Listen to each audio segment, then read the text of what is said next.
पाठ 17 वाक्य। एक विचार को पूर्णता से प्रकट करने वाला शब्द समूह वाक्य कहलाता है। वाक्य के घटक। जिन अवयवों को मिलाकर वाक्य की रचना होती है उन्हें वाक्य के घटक या अंग कहते हैं। वाक्य के अनिवार्य रूप से दो घटक होते हैं। पहला उद्देश्य, दूसरा विधेय। उद्देश्य। वाक्य में जिसके बारे में कुछ कहा जाए वह उद्देश्य कहलाता है। वह वाक्य का कर्ता होता है। उसके लिए प्रयुक्त विशेषण भी उद्देश्य के अंतर्गत आते हैं। जैसे तरुण आज विद्यालय नहीं गया, उसका भाई कल से बीमार है। इन वाक्यों में तरुण तथा उसका भाई वाक्य के उद्देश्य हैं। विधेय। वाक्य में उद्देश्य के बारे में जो कुछ कहा जाए उसे विधेय कहते हैं। जैसे ऊपर के वाक्यों में आज विद्यालय नहीं गया और कल से बीमार है, अंश विधेय हैं। उद्देश्य और विधेय के योग से ही वाक्य पूर्ण होता है। वाक्य के भेद। वाक्य के दो दृष्टियों से भेद किए जाते हैं। पहला अर्थ की दृष्टि से, दूसरा रचना की दृष्टि से। अर्थ की दृष्टि से वाक्य भेद। अर्थ की दृष्टि से वाक्य के 8 भेद किए गए हैं। विधानवाचक वाक्य, निषेधात्मक वाक्य, प्रश्नवाचक वाक्य, विस्मयादिबोधक वाक्य, आज्ञावाचक वाक्य, इच्छावाचक वाक्य, संदेहवाचक वाक्य, संकेतवाचक वाक्य। विधानवाचक वाक्य। जिन वाक्यों से किसी क्रिया के करने या होने की सामान्य सूचना मिलती हो उन्हें विधानवाचक वाक्य कहा जाता है। जैसे पृथ्वी सूर्य के चारों ओर घूमती है। स्वास्थ्य व्यक्ति की सबसे बड़ी पूंजी है। निषेधवाचक वाक्य। जिन वाक्यों से किसी कार्य के करने या होने का निषेध यानी न होने का बोध हो उन्हें निषेधवाचक वाक्य कहा जाता है। जैसे वह आज नहीं पढ़ेगा, अध्यापक जी आज विद्यालय नहीं आए। प्रश्नवाचक वाक्य। जिन वाक्यों में प्रश्न किया जाए या किसी से कोई बात पूछी जाए उन्हें प्रश्नवाचक वाक्य कहते हैं। जैसे क्या तुम मेरे साथ मेला देखने चलोगे? क्या आप दूध पीते हैं? विस्मयादिबोधक वाक्य। जिन वाक्यों में विस्मय यानी आश्चर्य, हर्ष यानी उल्लास, शोक यानी दुख, घृणा यानी तिरस्कार आदि मनोभावों का बोध हो उन्हें विस्मयादिबोधक वाक्य कहा जाता है।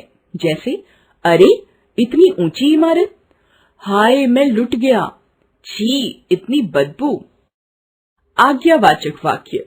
जिन वाक्यों से आज्ञा, निर्देश, प्रार्थना या विनय आदि का भाव प्रकट होता है उन्हें आज्ञावाचक वाक्य कहा जाता है। जैसे अभी यहाँ से बाहर चले जाओ, कृपया मेरी सहायता करें, बच्चों अपना काम करो। इच्छावाचक वाक्य। जिन वाक्यों में वक्ता की इच्छा, आशा या आशीर्वाद आदि का भाव व्यक्त हो उन्हें इच्छावाचक वाक्य कहा जाता है। जैसे आपकी यात्रा शुभ हो, ईश्वर आपको दीर्घायु करे। संदेहवाचक वाक्य। जिन वाक्यों में कार्य के होने में संदेह या संभावना की भावना प्रकट हो उन्हें संदेहवाचक वाक्य कहा जाता है। जैसे शायद आज वर्षा हो, संभवतः वह आज आए। संकेतवाचक वाक्य। जिन वाक्यों में एक क्रिया के दूसरी क्रिया पर निर्भर होने का बोध हो उन्हें संकेतवाचक वाक्य कहा जाता है। जैसे तुम आओगे तो मुझे खुशी होगी, वर्षा होती तो फसल भी अच्छी होती। रचना के आधार पर वाक्य भेद। रचना के आधार पर वाक्य 3 प्रकार के होते हैं। साधारण या सरल वाक्य, संयुक्त वाक्य, मिश्र वाक्य। साधारण वाक्य। निम्नलिखित वाक्यों को ध्यान से पढ़िए। मीरा आ गई, सोमेश बाजार जा रहा है। उपर्युक्त वाक्यों में केवल एक मुख्य क्रिया का प्रयोग हुआ है।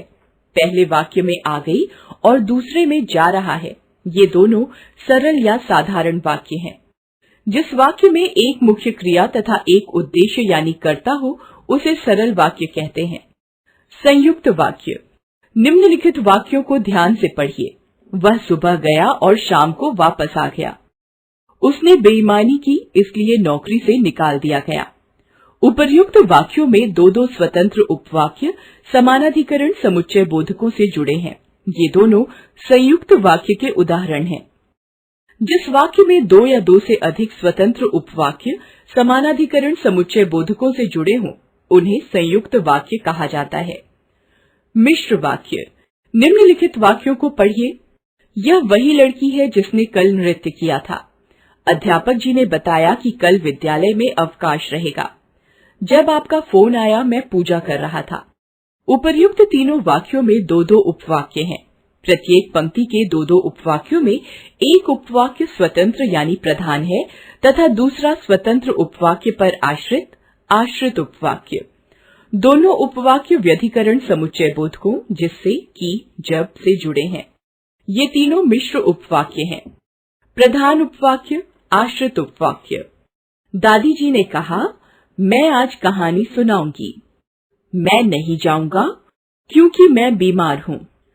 मिश्र वाक्य में सभी उपवाक्य व्यधिकरण योजकों से जुड़े रहते हैं। इसलिए, क्योंकि, इस कारण, चूंकि, यद्यपि, तथापि, यदि तो, अर्थात, मानो, जब, यहाँ तक, कि, जिससे आदि व्यधिकरण योजक कहते हैं। जिन वाक्यों में एक स्वतंत्र यानी प्रधान उपवाक्य हो तथा शेष वाक्य गौण या आश्रित, उन्हें मिश्र वाक्य कहते हैं। उपवाक्य। सरल या साधारण वाक्य में एक ही वाक्य होता है। मिश्र तथा संयुक्त वाक्य में एक से अधिक वाक्य प्रायः किसी न किसी योजक से जुड़े होते हैं। जुड़ने पर ये सभी वाक्य वाक्य कहलाते हैं, परंतु अलग अलग रहने पर उपवाक्य। जैसे, अध्यापक जी ने हमें बताया कि कल विद्यालय में अवकाश रहेगा क्योंकि कल महावीर जयंती है। इस वाक्य में 3 वाक्य मिले हैं। अध्यापक जी ने हमें बताया, उपवाक्य, कल विद्यालय में अवकाश रहेगा, उपवाक्य, कल महावीर जयंती है, उपवाक्य। इन वाक्यों के बीच में कि तथा क्योंकि योजकों का प्रयोग किया गया है।